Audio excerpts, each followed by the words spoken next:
beautiful November 5th to you. And there's highlighting and underlining here. So I'm always interested to see what somebody else's aha moment was in a book that I inherit. So with that, this one is called Plans and Planning. Plans are useless, but planning is invaluable. Winston Churchill. We easily confuse plans with planning, dreams with dreaming, and love with loving. The wisdom waiting within what Churchill says is that we live like hungry fishermen, sowing and casting our nets, though we never really know what they will catch. We never really know what will feed us until it is brought aboard. So, as Buddhists say, to be a good fisherman, you must detach yourself from the dream of the fish. Ooh, I know a lot of fishermen.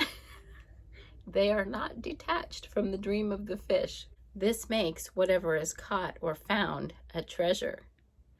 When I look at all the books I've written, I must confess that every one has been discovered along the way to other plans. What I envision when I began is never what is actually written. The same can be said for my career path. For me, the most meaningful job experiences have been completely unforeseen, the result of seizing heartfelt opportunities that appeared along the way to other dreams. Ooh, that's cool, isn't it? There's a quote, something like, life is what happens. I don't remember. I must also confess that though I've imagined love and lovers often, each person I've been blessed to love has come to life beyond all imagining. Certainly, there are times we need to anticipate what is coming and times we need to be spontaneous, but too much is made of choosing either way. Plans are kindling to every fire, and no two fires are the same. We just need their heat and light.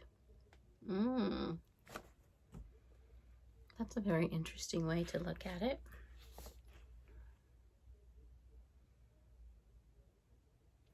I was having a fire ceremony on Halloween night because it was a full moon. So it's kind of like full moon / fire ceremony. And my son, my oldest son, was here. And he's never done, I don't think he's ever done a fire ceremony. And there was a certain way that I wanted the fire to be dealt with. And my husband kept coming over and like moving the wood, which was precisely the opposite of what I wanted to happen.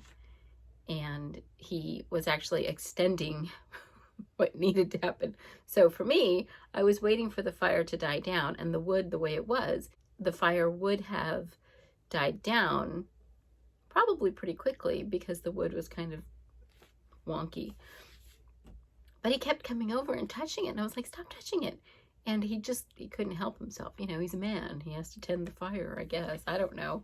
And so I was attached to my outcome of letting the fire die down so I can end ceremony.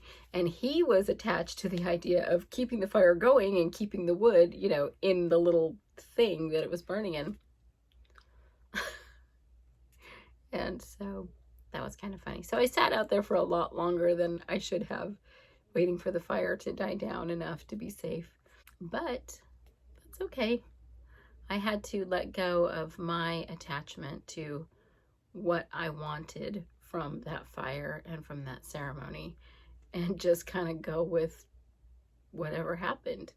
And so I did, and it was fine. But that's that. Okay. Mindful moment. Center yourself and think of your current plans for happiness. As you breathe, lay your plans before your heart like sticks of kindling. Not knowing what fire they will light in you, enter your day looking for the spark. Ew, what a great thing. I love that he makes me think of things that I've never thought of before. I've never thought of laying out my plans like kindling. I mean, I do, I make plans. I kind of make goals. I make a general idea of what I want to feel like at a certain point in time. And then I create a vision board and things like that. But plans as kindling is a new thought to me. And I like it very much. All right, my lovies, another short one. Beautiful, beautiful. I will see you tomorrow if you care to show up and hang out with me. I love you.